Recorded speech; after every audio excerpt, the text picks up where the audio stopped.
estar entre tantos gigantes de la radio y tan importante aún más estar con gente como vosotros. Gente que, como decíamos en el previo, porque llevamos aquí un ratito en el Teatro Vergidum de Ponferrada, siente que todavía hay muchas cosas que no se cuentan, cosas que hay que contar con rigor, con dignidad, aproximándose como lo que somos, meros periodistas, y hacernos cronistas de ese otro lado de la realidad. Es un carrusel de emociones, de verdad, estar aquí con vosotros, como ha sido ayer patearnos en algunos lugares. Quiero agradecer especialmente al Ayuntamiento de Ponferrada las atenciones que han tenido con este equipo de Milenio 3 de la cadena SER, a la figura evidentemente de Luis del Olmo, que está convirtiendo este lugar en una auténtica capital de la radio. Y para alguien que ama la radio, como es mi caso y todo mi equipo, pues uno siente muchas cosas, ¿no? Yendo entre viejos micrófonos, viejos aparatos de radio y las cosas más futuristas, porque la radio está viva. Lo demostráis vosotros, llenando a rebosar este Teatro Vergidum y queriendo que la nave del misterio vaya más lejos que nunca, porque los viajes en el espacio son fáciles relativamente, pero los viajes en el tiempo, por lo menos la ciencia todavía duda. Sabe, no sabe. La ciencia dice un día una cosa y otro día habitualmente puede pasar, dice otra, y dice lo que dije, digo. Entonces nosotros hoy queremos toda esta forma, que está ya en penumbra, no podía ser de otra forma, como en el estudio 1 de la cadena SER, un castillo especial y diferente, un castillo donde unos héroes que acabaron en la hoguera, unos polémicos personajes, unos pobres soldados de Cristo, así se llamaban, dejaron su sello indeleble, la llamada Tau. Jacobo de Molay era el último gran maestre. Y no sé qué le pudo pasar por la cabeza en aquel momento cuando en la llamada isla de los judíos en el Sena vio cómo otras cruces le quemaban vivo. Hay una historia muy curiosa y con esa queremos empezar, por el final, para comprender qué hizo el principio. Jacobo de Molay, gran maestre de los templarios que tantas huellas dejaron por aquí, se consume en una pira por orden de un papa y de un rey. Y en aquel momento, y la historia se quedó sobrecogida, y es bonito que ahora retumben estas palabras en este lugar concreto, ese templario lanzó al viento una profecía, una advertencia, se fue de la vida dejando un mensaje críptico, misterioso.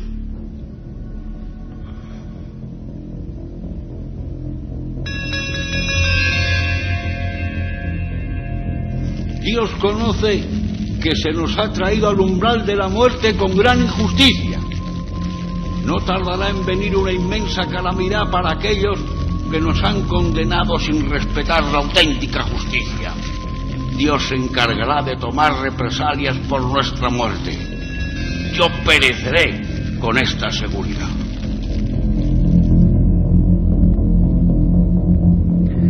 Ese fue el último templario. Dijo eso y pasaron cosas realmente asombrosas.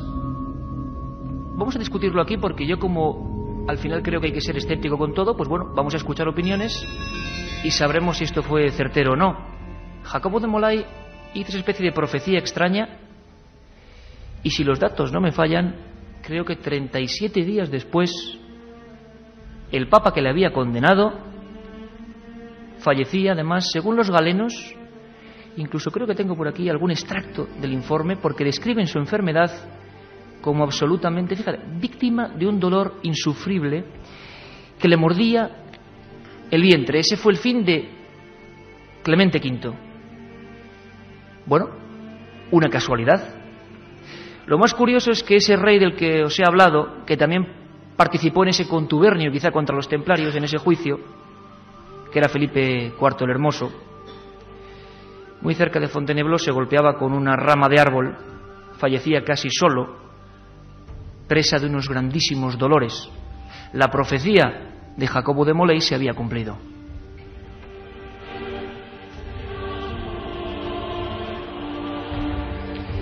Carmen Porter, compañera, buenas madrugadas. Buenas madrugadas, Iker. Impresiona todavía, ¿eh? A mí me cautiva hablar de este tema en este lugar. No sería lo mismo hacerlo en el estudio 1 de la cadena SER, para nada. Estamos bajo la sombra del castillo todavía, sobre ¿no? todo cautiva, Iker, después de haber recorrido durante estos días el castillo templario de Ponferrada, las médulas, con esos árboles tortuosos, lo íbamos comentando, que parecía muchos de ellos que habían sido quemados incluso por rayos, y que te hacen recordar tantas y tantas historias y tantas leyendas que se han dado por estas tierras, y también datos históricos de una gente muy especial que vivió un momento muy especial justo en esta ciudad, justo en este territorio.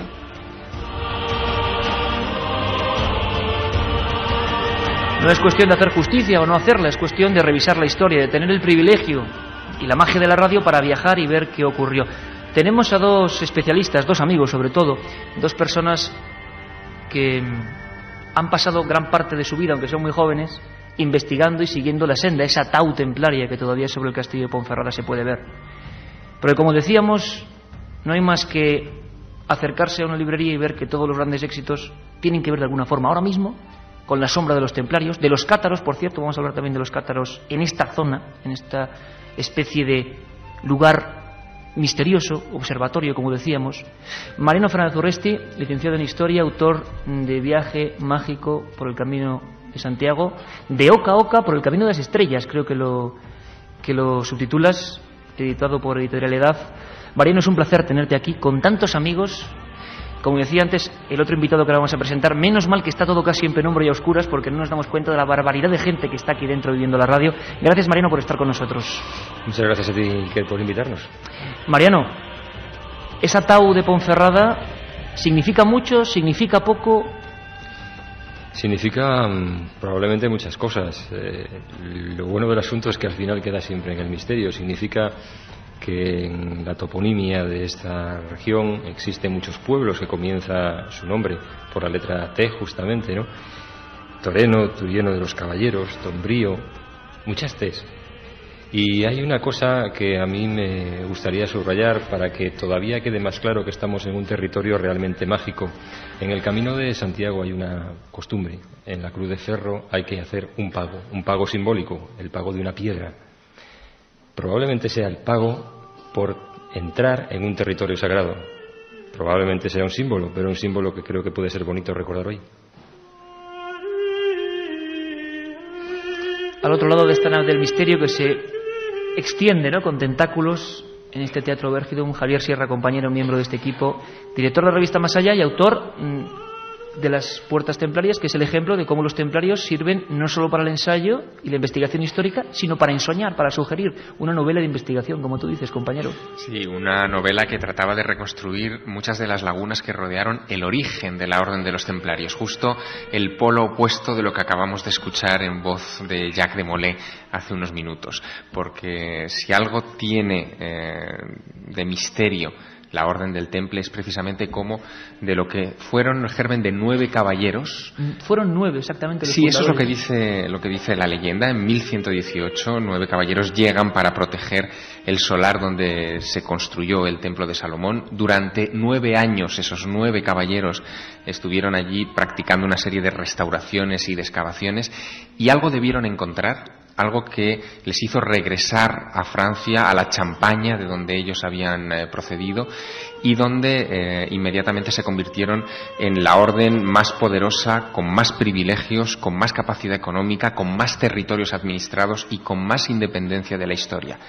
Y solo duraron 200 años, pero la marcaron para siempre. Bueno, pues preguntar a más eruditos, aparte de los amigos que nos acompañan. Uno de ellos, que ha hecho grandes libros sobre los templarios, muy escéptico, Premio Planeta, Juan Eslava Galán. Hace bien poco, ¿verdad, Javier?, sacaba Los Templarios y otros enigmas medievales. Le preguntamos a Juan Eslava que de alguna forma, aunque él está en Sevilla, hoy ha sido día del libro y tenía que estar en Sevilla, estaba el hombre realmente, bueno, pues rabioso también, ¿no?, porque le hubiera gustado mucho compartir esta especie de expedición en el tiempo que ya hacemos. Juan Eslava le preguntábamos, ¿es cierto que fueron tan poderosos? También hay mucha leyenda. ¿Es cierto que, por ejemplo, aquí en Ponferrada y en esta región en la que estamos, se apoderaron del oro que abandonaron los romanos? ¿De dónde llegaban esas riquezas? ¿Por qué les dieron esta ciudad? ¿Qué secretos económicos guardaban los templarios? Nos lo cuenta Juan Eslava. Es decir, ellos amasaron una ingente cantidad de dinero, fueron efectivamente banqueros, ¿no?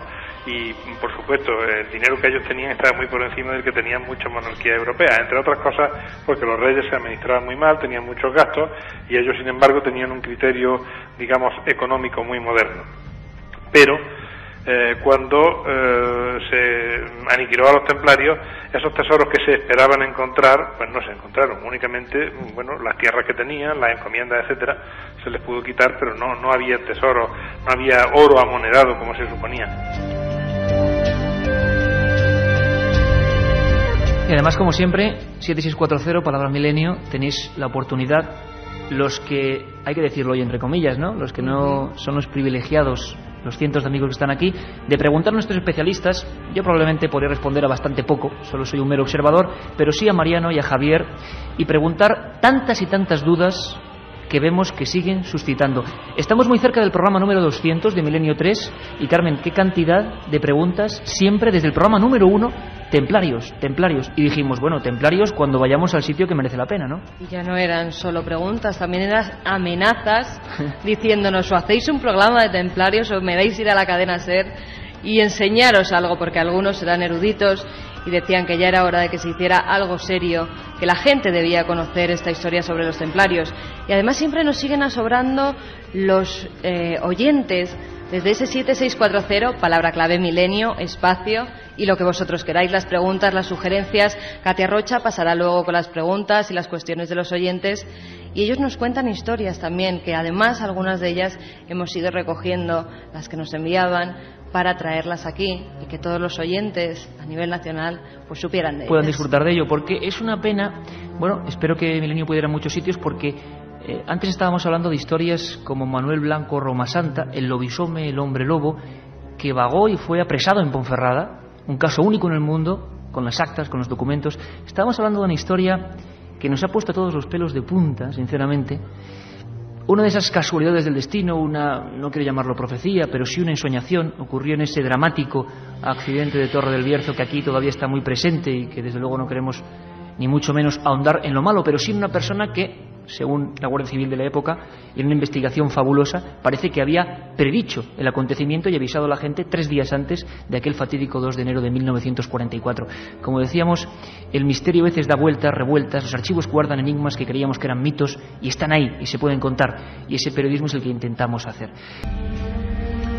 Mariano Fernández Urresti, ¿vigilaban algo en concreto los templarios al margen del asunto material? Que en esta región de repente se instalaran, algunos dicen además, y luego hablaremos, con formas geométricas sobre esta región, ¿significa algo?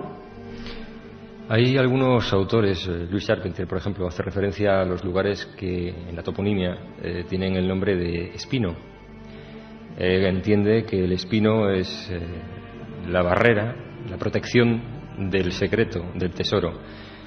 Roncesvalles, por ejemplo, uno de los lugares por donde se puede comenzar el camino, procede del francés, del Valle de Espinos, y aquí en la comarca en la que nos encontramos también bastantes pueblos que tienen el nombre de Espino, o La Espina, Espinal.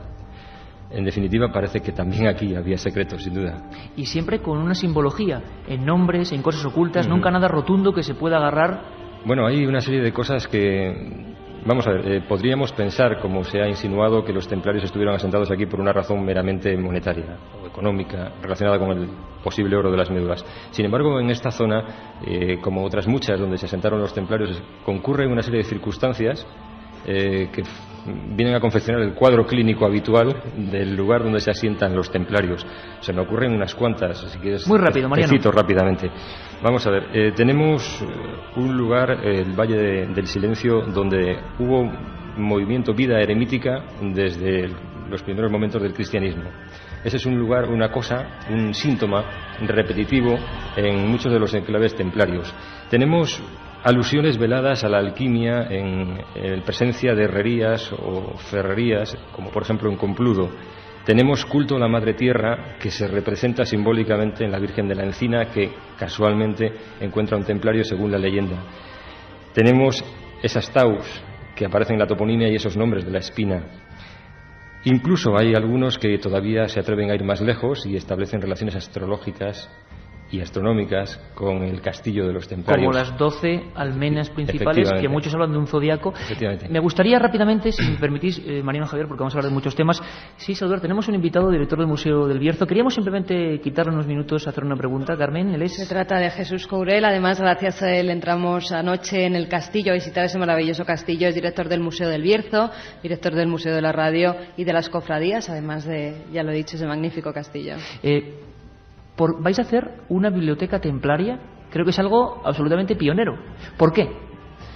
Bueno, estamos en ello ya desde hace por lo menos un año. Es un tema que entronca con todo lo que estáis diciendo. Un territorio que nace con Ponferrada, con el Camino de Santiago, y que en esos primeros momentos tiene y consta documentalmente el asentamiento de la Orden Templaria a lo largo de aproximadamente unos 100 años en esa fortaleza, que ello recrece en la primitiva cerca que hace Fernando II, que quedan restos de esa primitiva cerca en el castillo y que todavía estamos inmersos en un proceso de investigación, de excavación. ¿Y crees que esa biblioteca podría arrojar luz en un futuro a conocer más lo que aquí pasó? Claro, evidentemente. En todo lo que estáis hablando hay una expectativa muy grande y mucho interés en ese tipo de temas. Con lo cual, ya que a Ponferrada le ha quedado, a través o después de la novela de Gil y Carrasco, El Señor de Bembibre, que es la que marca también un hito entre lo que es un castillo abandonado, apenas comentado y en el que apenas se fijan los historiadores, a pasar a formar parte también de un, por decirlo de alguna manera, de un espacio literario de leyenda y atractivo que surge precisamente en el romanticismo, y que a partir de ahí pues todas las personas que vienen y que visitan el castillo mantienen viva esa tradición hasta bien acabado el siglo XX, después de que el castillo pues entra en un plan director y se puede por primera vez también desescombrar, investigar, excavar y estudiar también en fuentes documentales, proceso en el que estamos todavía. Pues nos damos cuenta también que hay suficientes elementos de interés como para a lo mejor mantener también la llama viva de esa tradición de los templarios en Ponferrada y lograr crear un centro de documentación y de estudio que permita seguir también investigando y disfrutando de todas esas tradiciones que a lo largo de los siglos han dado a Ponferrada ese sello del templo. Pues os animamos de verdad, porque creo que es un acontecimiento importante.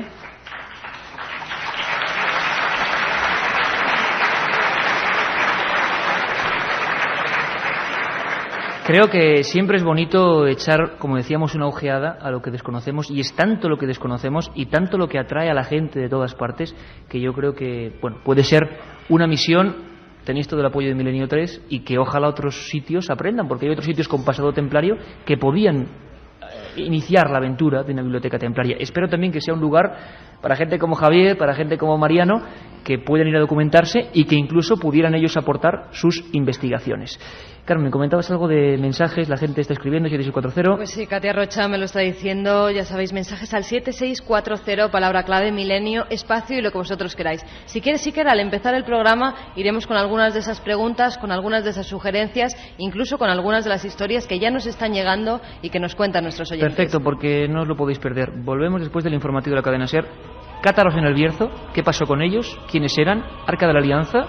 ¿Santo Grial? ¿Qué ocurrió de verdad en toda esta zona, en toda esta tierra? Vamos a abrir una investigación en vivo y vamos a hacerlo, como siempre, con vuestra ayuda, porque vosotros sois los protagonistas. Gracias. La otra realidad. Milenio 3, en la cadena SER. Si quieres viajar a lo desconocido, no dejes de leer El Archivo del Misterio, de Iker Jiménez. Los libros del tercer milenio publicados por Editorial Edad. Ya a la venta El Enigma Nazi de José Lesta, El Código B de David Zurdo, Top Secret de Santiago Camacho, Magos y Reyes de Marra y Bueno y El Camino de Santiago de Mariano Fernández Urresti. Si te gusta el misterio, esta es tu colección.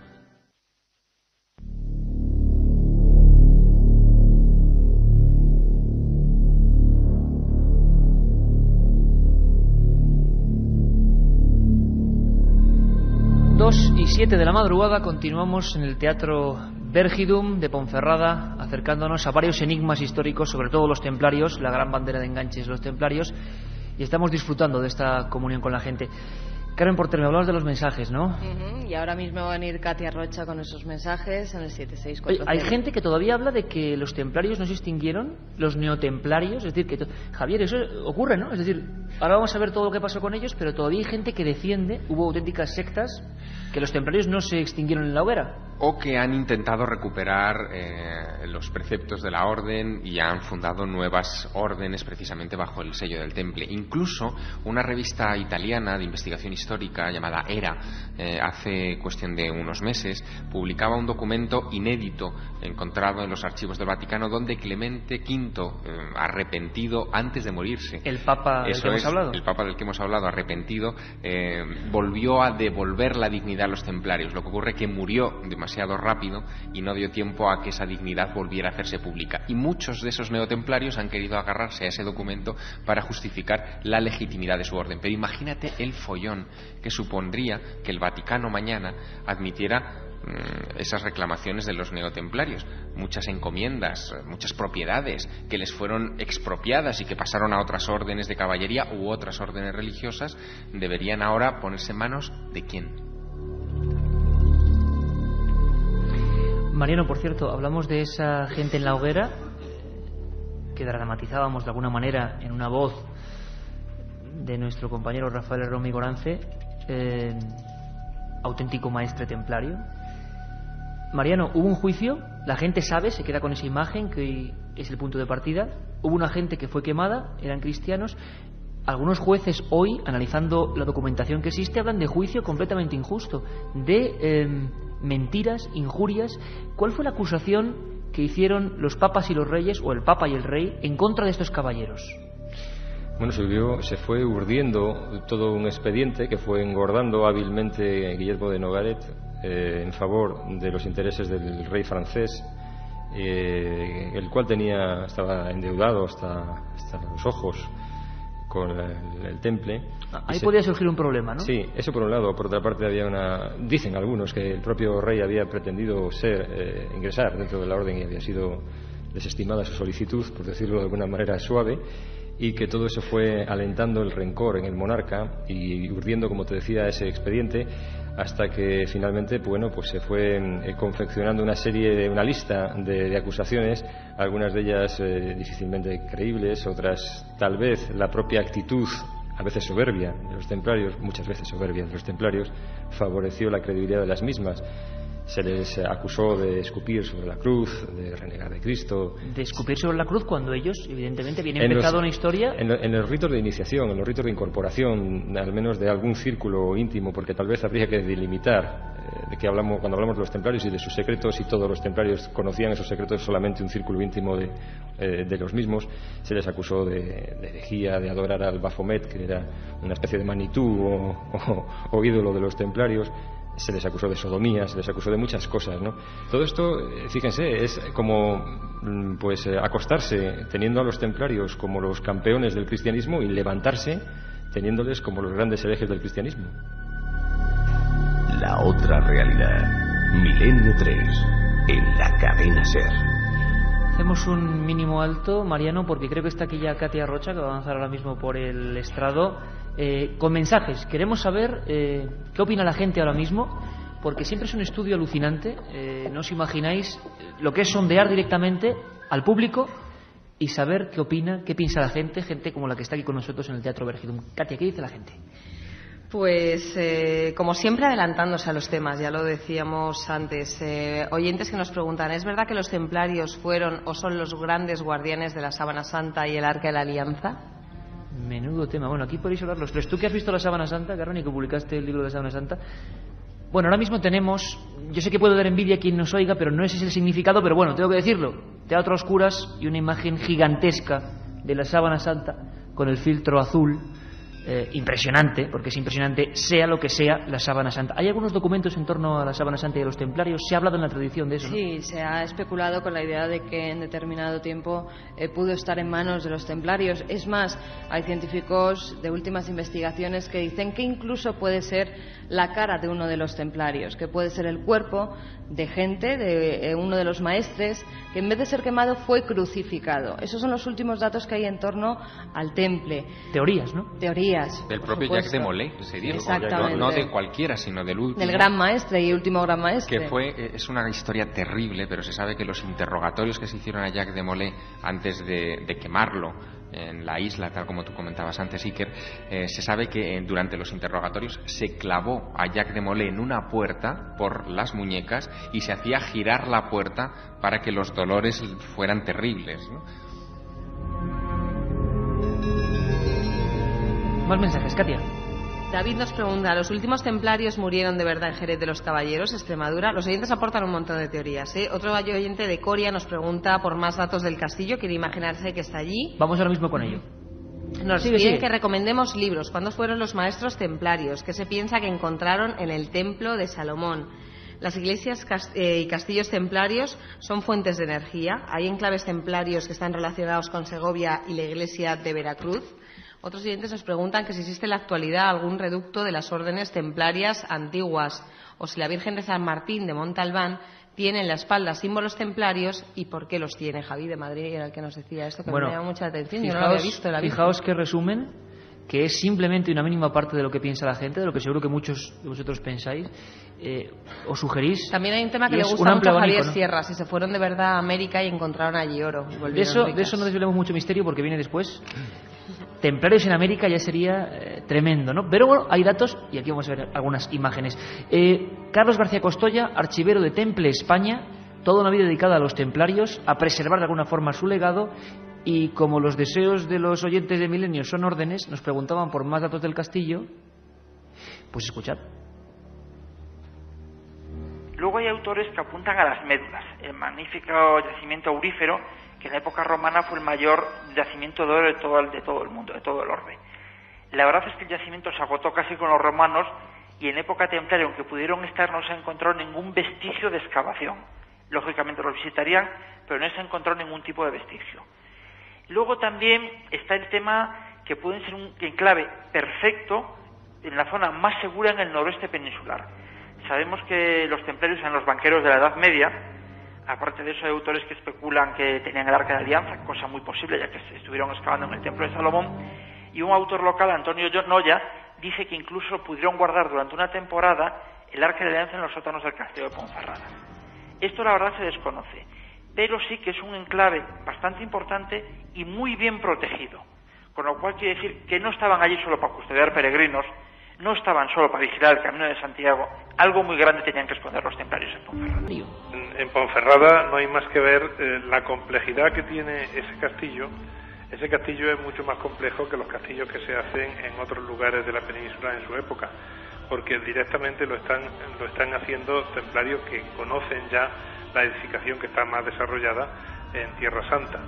Esa entrada que tiene el castillo con ese sistema de puente elevado, aunque entonces era retráctil y ahora no lo es, el sistema de entrada acodada, que va a parar uno a un lugar muy angosto y tiene que progresar mientras le pueden estar disparando desde lo alto de la muralla, es un sistema complejísimo, es una máquina militar tan perfecta. El castillo es una absoluta maravilla, que lo que expresa primero el poderío económico de los frailes que lo hicieron y en segundo lugar el conocimiento, la ingeniería, los arquitectos que tenían.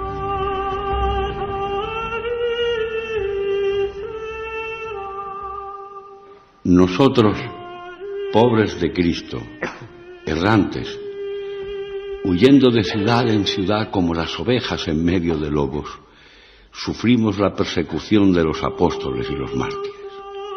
Sin embargo, llevamos una vida muy santa y muy estricta en ayunos y abstinencias, dedicando noche y día a rezar y trabajar. Soportamos esto porque no somos del mundo y para distinguirnos los unos de los otros, Cristo ha dicho, por sus frutos los conoceréis. Nuestros frutos son las huellas de Cristo. Esto que acabamos de escuchar tenía que ver con otro de los elementos importantes de esta encrucijada de misterios.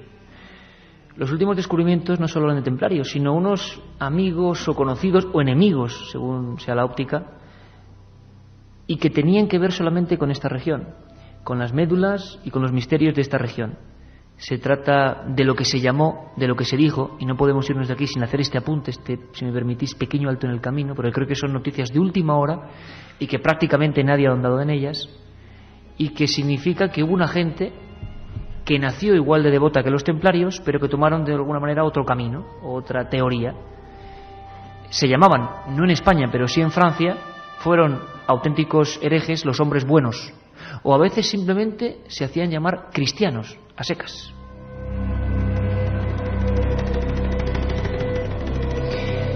Javier, esta zona, templarios, lo tenemos claro, ahí están. Ahora intentaremos preguntarnos qué guardaban. ¿Es posible, que vamos a escuchar algunos documentos, que hubiese también aquí menuda conjunción en esta zona los últimos cátaros o cátaros huidos de Francia? Los cátaros, primero, ¿quiénes fueron? Bueno, los cátaros son un grupo de cristianos incontrolados por la Iglesia romana que tienen una serie de costumbres que parecen heredadas de la tradición oriental.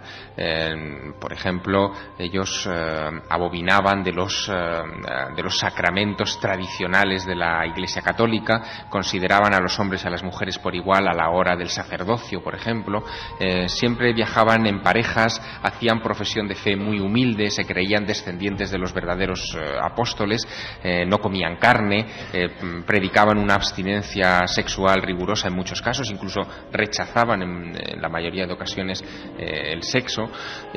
Tenían una vida muy peculiar, vivían muy aislados de las grandes ciudades, excepto en el sur de Francia, donde arraigaron con especial fuerza. Y hubo un momento determinado, en el siglo XIII, en el que las cruzadas dejaron de enviarse contra Tierra Santa para conquistar Jerusalén y los santos lugares, empresa en la que estuvieron muy implicados, como sabes, los templarios, y se decidió crear una cruzada contra los propios cátaros, contra esos cristianos, es decir, contra nosotros mismos, hablando en el argot de aquella época. Se crea la Inquisición precisamente para acabar con esos cátaros, y en un momento determinado, ya te digo, en el siglo XIII, se acaba salvajemente con muchos de estos creyentes, hasta el punto de que muchos terminan huyendo a los países limítrofes. Se sabe que se escondieron cerca de Milán, en Concorezzo, donde guardaron algunos de los textos sagrados relacionados con San Juan, con la Magdalena y con otros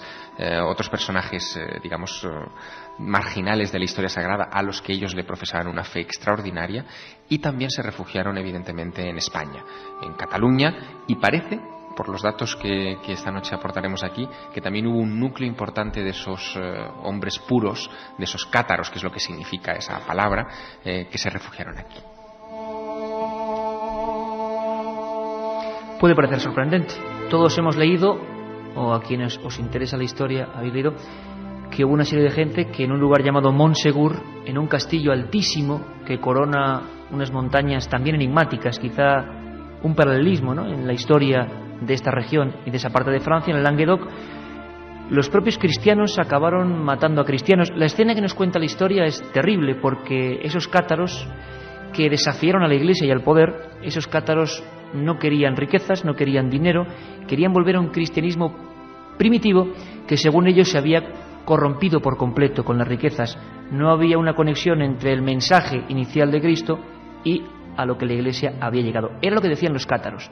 En 1244, en Montsegur, aún hay un sitio, ¿verdad?, que se llama Campo de los Quemados, donde más de 200 de estos últimos cátaros resistían, representaban la última atalaya. Fueron quemados, se puso una gran pira por orden de Inocencio III, otro papa que ataca a otro grupo, como ocurrió con los templarios. Esas llamas eran gigantescas, y las crónicas nos cuentan con perfecto detalle cómo prefirieron no renunciar a su fe, siguieron con su hábito, hombres, mujeres, niños que les acompañaban, y en hilera, alzando las manos y con cánticos extraños para los soldados que allí estaban, fueron ellos mismos, paso a paso, hombres, mujeres, ancianos y niños, metiéndose en el fuego.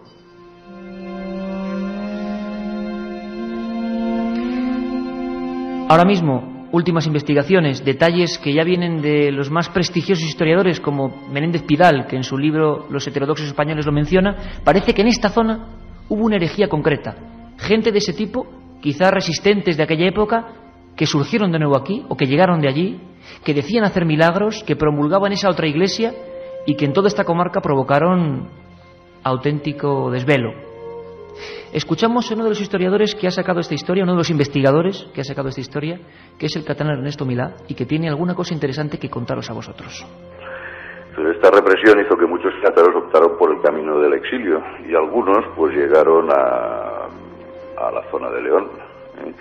Es probable que fueran algunos cátaros arrepentidos o algunos que fueron condenados por la Inquisición al destierro.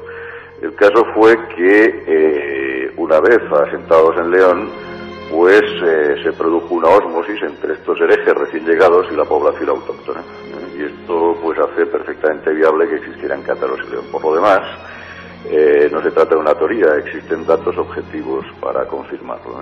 Se sabe, por ejemplo, que el obispo Rodrigo de León decretó la expulsión de los herejes.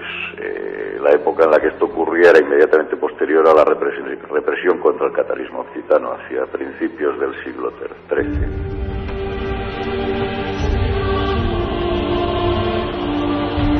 La historia es así, llena de enigmas. Otro papa se enfrentó a los cristianos derramando sangre cristiana. Esta vez no fue Clemente V la víctima de la profecía del último templario, sino fue Inocencio III. Y escuchad cómo Inocencio III, desde su púlpito, llamaba a los suyos a combatir, a matar, a quemar a estos cátaros que parece ser que estuvieron por aquí. Escuchamos a Inocencio III.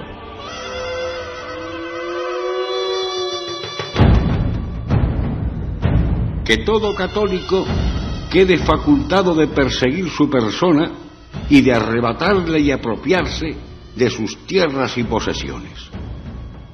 De este modo se purgará la herejía del territorio que hasta hoy ha sido dañado y mancillado.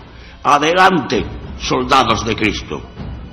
Esforzaos en pacificar esas poblaciones en nombre del Dios de paz y amor. Aplicaos en destruir la herejía por todos los medios que Dios os inspire.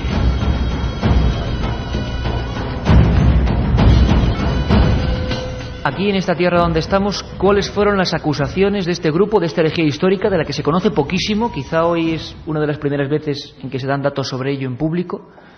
¿De qué acusaron a los cátaros de esta región? Nos lo cuenta Ernesto Milà.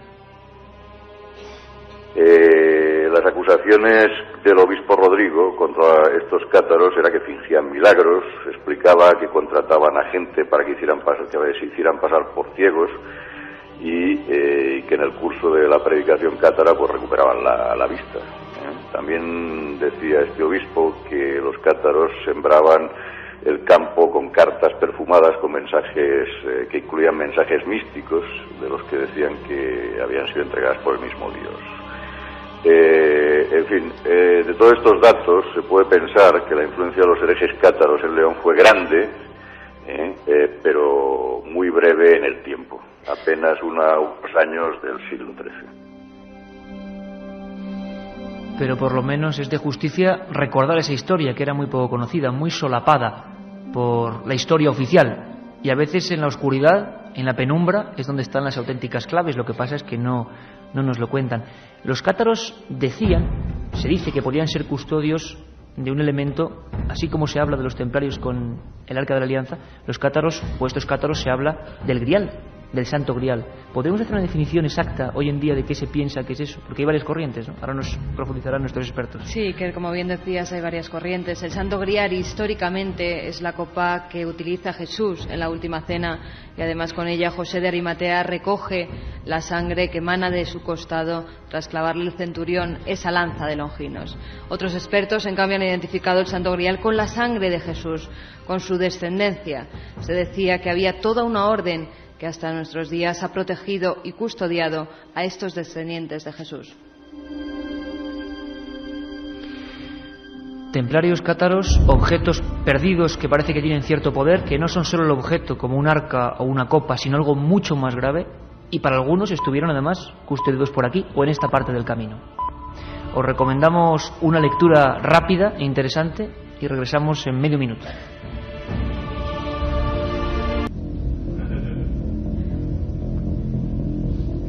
9 caballeros, la idea de proteger a los peregrinos, de recuperar de alguna forma esa zona de Tierra Santa, y se convierten para algunos, Javier, en una auténtica mafia que custodia algunos objetos por los que la gente sigue teniendo ese interés increíble. El Arca de la Alianza. Bueno, la gente, yo me pongo siempre del lado de la gente, cuando dice Arca de la Alianza, se acuerda de la imagen de Indiana Jones y la película con esos nazis derritiéndose delante del Arca de la Alianza. Los nazis buscaron ese objeto con mucho ahínco. ¿Qué es el Arca de la Alianza, Javier? Hoy en día, seriamente, ¿qué podemos saber? ¿La custodiaban los templarios? ¿No? Bueno, el Arca de la Alianza probablemente sea el sueño de todo arqueólogo, no solo de Indiana Jones, sino realmente de todo arqueólogo. Date cuenta de que en torno a ella giró toda la religión judía, que es una de las más influyentes en la historia y evidentemente en nuestros días. Se le pierde la pista ya en época de Salomón. De hecho, hay incluso algunas tradiciones etíopes que hablan que un hijo de Salomón, uno de los que tuvo con la reina de Saba, Menelik, fue el que la sustrajo del templo y se la pudo haber llevado incluso a tierras de Etiopía. Pero independientemente de esas leyendas africanas, lo cierto es que cuando los templarios llegan a Jerusalén en el siglo XII y se quedan con el solar donde estuvo el templo de Salomón y desde luego el segundo templo, el templo de Herodes, y comienzan a excavar allí y a mover tierra, a meterse en las caballerizas de la actual mezquita de Al-Aqsa, pues muchos piensan evidentemente que están buscando algo, y ese algo puede ser, entre otras muchas cosas, el Arca de la Alianza, porque hay una antigua tradición que sostiene que esa fábula de Menelik no era más que una fábula y que el arca se quedó escondida allí debajo y que no fue robada, por ejemplo, por los romanos. Fíjate que hay documentos incluso visuales del asalto de los romanos, Tito, ¿no? Exacto, el arco de Tito, que se encuentra en Roma, donde aparecen los soldados romanos llevándose las prendas a hombros que han robado del templo. Está la menorá, o el candelabro de 7 brazos. Hay las trompetas que supuestamente también tocaban justo a la entrada del templo. Pero no está el Arca de la Alianza. El Arca de la Alianza se perdió por completo. Si los templarios permanecieron 9 años excavando en ese lugar y después regresaron a Europa y se convirtieron en una orden tan poderosa, quizá es porque encontraron una reliquia con la que obtuvieron el respeto de de los grandes dignatarios del momento. Y de hecho es muy curioso, muy curioso, que cuando comienza, por ejemplo, el arte gótico y se comienzan a construir las grandes catedrales de la Champaña francesa, en todas las fachadas principales de esas catedrales, sin excepción, aparecía representada la Virgen. De hecho, todas ellas se dedicaron a Notre Dame. Los templarios inauguran en cierta manera también el culto a las vírgenes, y el Arca de la Alianza. Siempre está el Arca de la Alianza en sus fachadas como tributo a algo que quizá poseyeron realmente.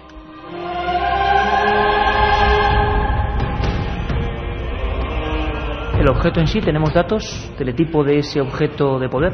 Hay datos históricos que posiblemente se reflejen con lo que era ese arca. Era un cofre de madera de acacia negra, estaba revestido tanto por dentro como por fuera con láminas de oro. Tenía unas medidas aproximadas como de 1 metro 31 centímetros de largo por 0,78 de alto y de ancho, una guirnalda de oro en la parte superior. A ambos lados llevaba 4 anillos de oro también. Sobre la tapa del cofre descansaban 2 querubines, que era curioso porque realizaban una especie, con sus alas extendidas, realizaban una especie de triángulo al que se le llamaba oráculo. Era mediante el cual, pues según cuenta la leyenda, se comunicaba Yahvé con Dios. Es decir, el objeto físico, que supuestamente para algunos fue guardado en Ponferrada, incluso, algunas teorías. Pero, Mariano, el objeto espiritual, es decir, esos objetos tenían un poder físico, pero parece que estaban cargados de un poder capaz de mostrar lo que era el mundo y capaz de mostrar un conocimiento perdido que para muchos tenían gente como los templarios.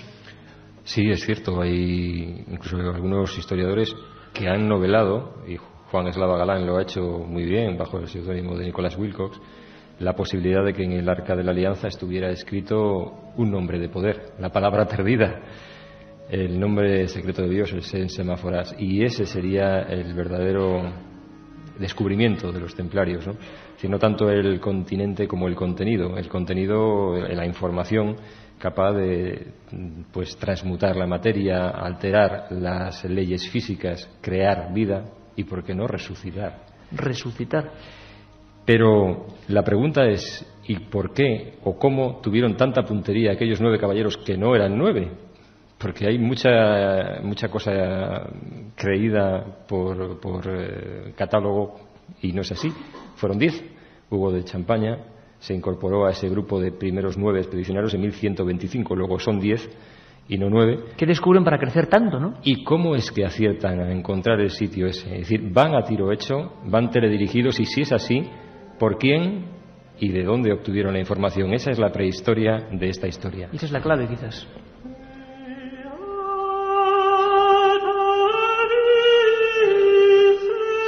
Una de las grandes preguntas, imagino, que tiene todo el mundo es cómo una gente que era profundamente cristiana, que quería recuperar los santos lugares, cómo se vuelve en contra de su teoría. ¿Y descubrieron acaso algo que les desengañó de su credo principal? Es la gran duda, ¿no? Es posible. Me gustaría, si me permites, hacer una breve relación entre templarios y cátaros, que antes los has citado muy rápidamente, y Grial, porque se da la circunstancia de que esa desviación, yo hablaría así más que de herejía, esa desviación del cristianismo, que es el catarismo, se desarrolla fundamentalmente en el Languedoc, también en zonas de la Provenza. Es justamente allí donde la leyenda dice que María Magdalena desembarca en compañía de una serie de personajes que después se harían famosos en las leyendas griálicas medievales, como José de Arimatea o incluso Lázaro. Y no deja de ser curioso que en todos esos lugares se desarrolle un fuerte culto a las vírgenes negras. Vírgenes negras que habitualmente después aparecen en las zonas donde los templarios se asientan. ¿Quién era esa Virgen negra? ¿A quién representaba con ese niño en brazos? ¿Era María con el niño Jesús o era María Magdalena con otro niño? ¿Era esa la sangre real? ¿Era ese el secreto cátaro? ¿O era ese también el secreto templario?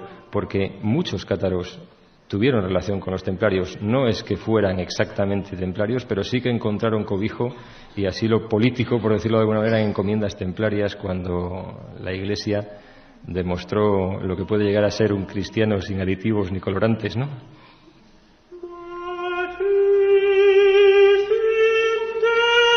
Un secreto que cambió su credo, que les hizo... ¿Por qué escupían? ¿Por qué se dijo que escupían en la cruz? ¿Por qué adoraban a una cosa que parece un demonio, que es una cabeza, y que en algunos lugares de España nos quedan muestras de esos Baphomet, ¿no? ¿Por qué se hacía todo eso? ¿Por qué se derivó hacia eso?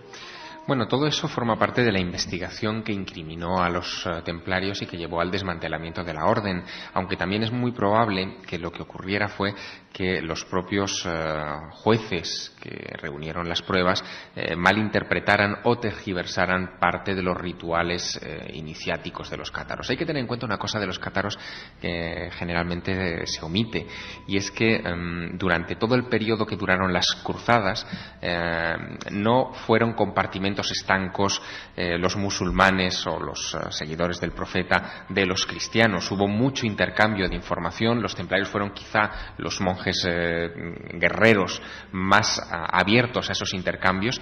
Ellos se trajeron a Europa cosas que habían desaparecido prácticamente, bueno, por completo de nuestro sistema. Se trajeron matemáticas o conocimientos científicos avanzados, se trajeron astronomía, se trajeron el uso de los arcos ojivales, que bueno, se aplicaban desde luego en Oriente, pero que en Occidente, hasta que no llega el arte gótico, pues se omiten, que no deja de ser algo de mucha precisión. Y se trajeron desde luego ritos que fueron mal interpretados. Incluso la propia palabra Baphomet es algo que encierra muchos significados y que es muy extraña. Algunos piensan que es una derivación de Mahomet, de Mahoma, y que por lo tanto los templarios habían abjurado de la religión cristiana y se habían dedicado a adorar un ídolo con la forma de Mahoma. Algo absurdo, porque el Islam no contempla los ídolos. Parece que es uno de los grandes misterios, que el Baphomet, qué significaba la palabra y qué representaba. Creo que incluso, no sé si nuestro compañero Luis Balduque, pero igual nos pone de repente aquí alguna imagen del Baphomet, que era bastante terrorífico, la verdad. Sí, incluso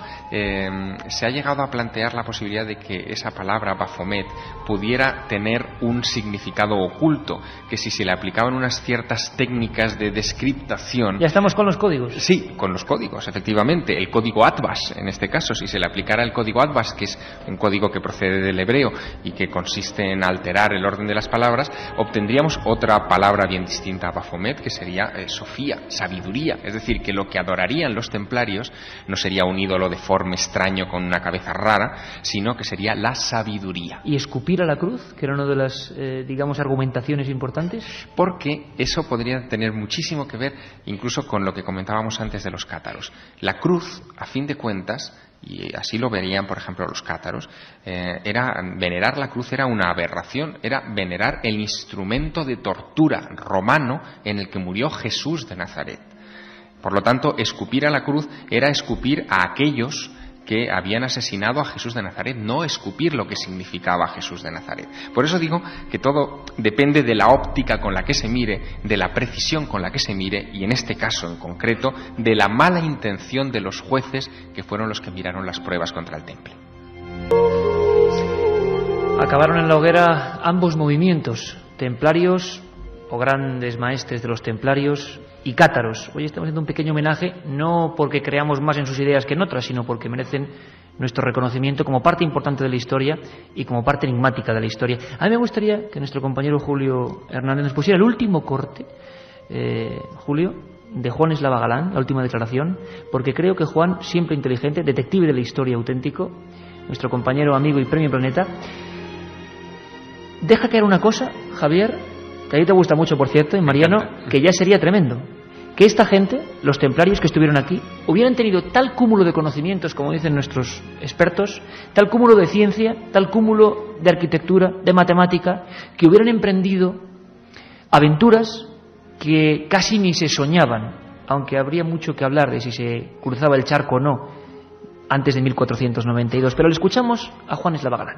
Yo no creo, o no sé que se pueda demostrar que los templarios, como algunos dicen, ¿no?, que los templarios llegaron a América, pero lo que sí es demostrable perfectamente es que cuando Cristóbal Colón llegó a América, él sabía perfectamente a qué distancia estaba América, por dónde había que ir a ella, la distancia exacta en millas, por dónde había que ir y por dónde había que regresar, siempre aprovechando la corriente, los alisios, la corriente del Golfo, etcétera, ¿no? Conocimientos náuticos que oficialmente no se han alcanzado en Europa hasta mediados del siglo XIX. Esto nos da que pensar de que hay una digamos, protohistoria, por decirlo así, desde el descubrimiento de América, que no tenemos los datos, pero evidentemente ahí está porque los resultados de la investigación no pueden ir por otro camino, ¿no?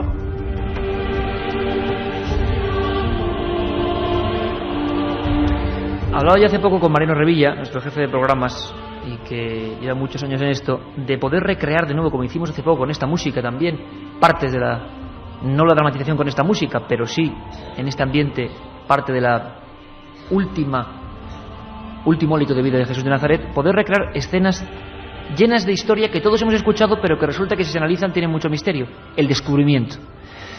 Bueno, descubrimiento. Ahora sabemos o se sabe, que hubo un piloto desconocido, el prenauta Alonso Sánchez de Huelva, que parece ser, según muchos historiadores, que llegó moribundo a las playas de Madeira con una especie de sífilis, se le caía la carne a pedazos y fue recogido por un hombre en una caseta.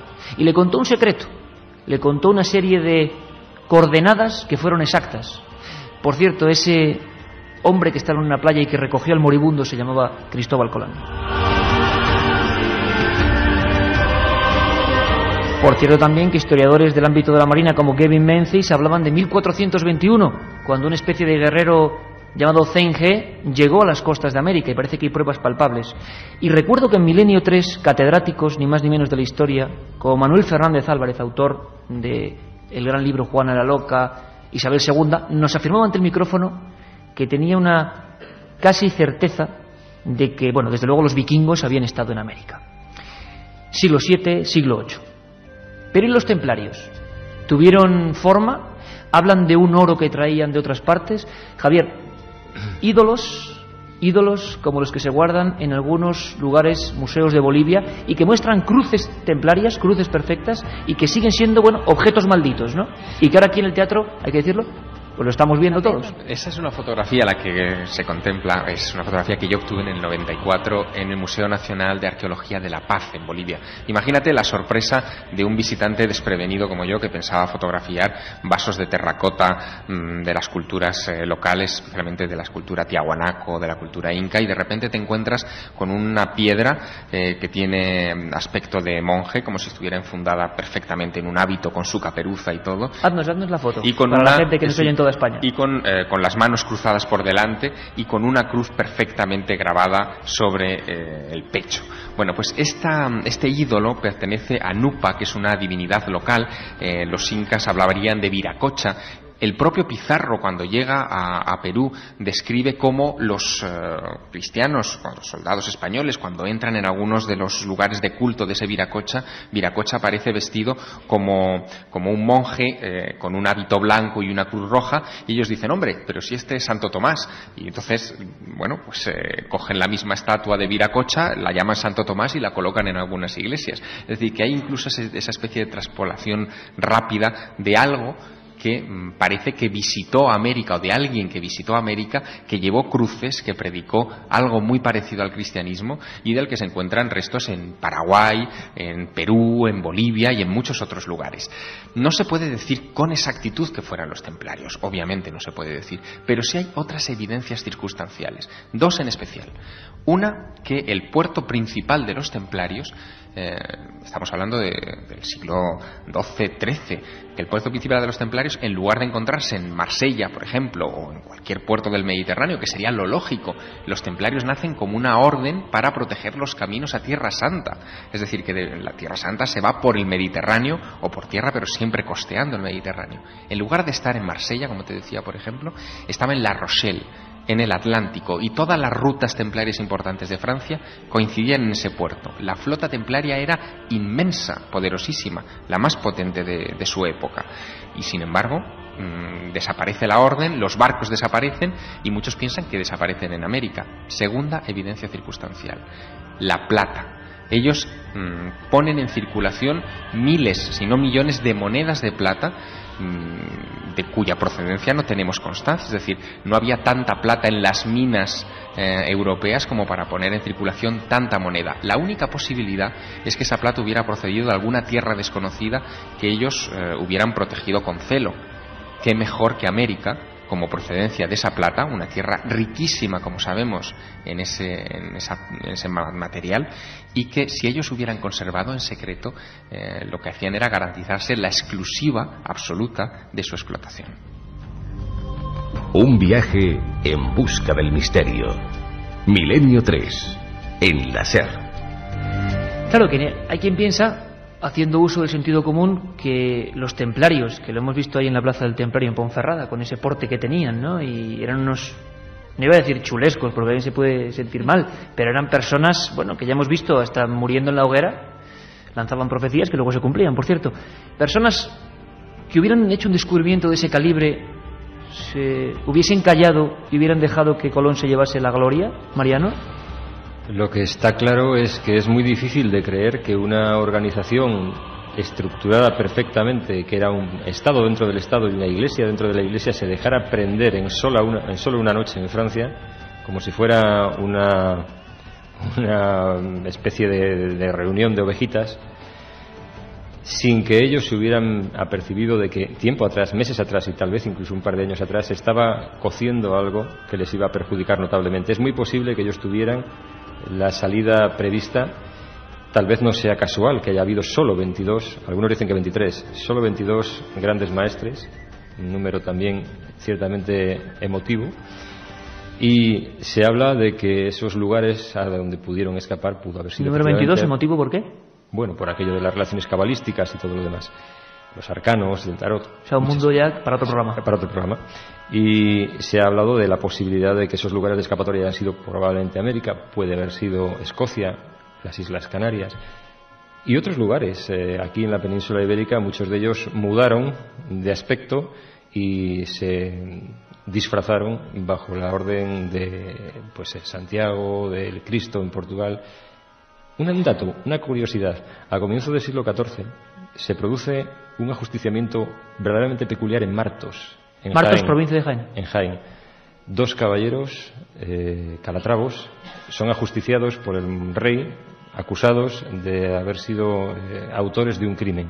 Esos 2 caballeros, los hermanos Carvajales, son condenados a morir de una manera realmente cruenta. Desde la Peña Martos se les mete dentro de una especie de jaula llena de pinchos, llena de de punzones, y son arrojados por esa peña, que tiene unos 1000 metros aproximadamente de altitud, y lógicamente van siendo asaeteados vivos, pero tienen tiempo de maldecir al rey y de emplazarle exactamente igual que ocurrió con Felipe el Hermoso, de emplazarle a morir en un plazo determinado, plazo que por supuesto se cumple, y al rey se le apoda desde entonces el emplazado.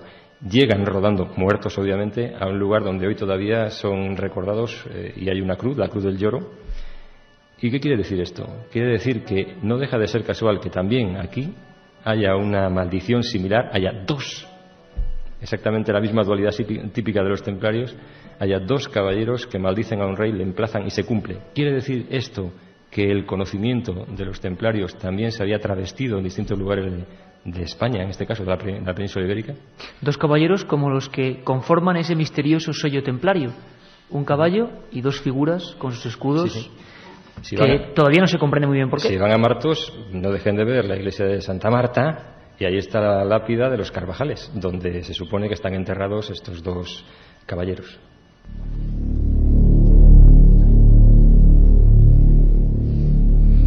Por cierto, Javier, ¿por qué se dejaron atrapar? Como decía Mariano, ¿por qué siendo tan guerreros? ¿Qué pasó con ellos? ¿Qué pasó, por ejemplo, en Ponferrada o en parte de España con ellos? Realmente, parece mentira que gente como Jacobo de Molay, que utilizaba la espada, se resignara a cumplir hasta el último momento y a ir andando a la hoguera, prácticamente como los cátaros. Quizá porque ya habían puesto a salvo las cosas valiosas que ellos protegían. Cuando se entra en el Temple de París, que era una fortaleza impresionante en el corazón de la ciudad, los soldados de Felipe IV, el Hermoso, rey de Francia, se encuentran con que no están los tesoros que ellos esperaban, pero tampoco están los documentos que se supone que deberían estar ahí.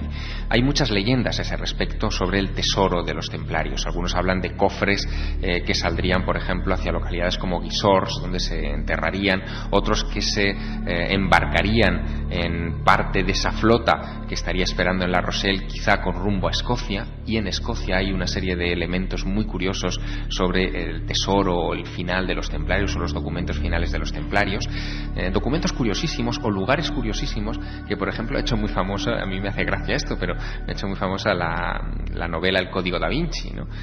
Se habla, por ejemplo, de la capilla de Roslin, una capilla de una familia templaria, los Sinclair, llena de cosas curiosísimas en una época tan predecesora del descubrimiento de América como 1460-70 aproximadamente. En la capilla de Roslin ya aparecen representados plantas típicamente americanas como el maíz, el aloe americano. Es como si de repente esa familia Sinclair no solamente hubiera heredado una gran documentación de los templarios, sino también una ruta de navegación hacia ese continente nuevo, ignorado desde luego hasta mucho tiempo después, y que podía formar parte en cierta medida de los grandes secretos del Temple: el Arca de la Alianza, ese conocimiento geográfico de que la Tierra era redonda, cosas en definitiva.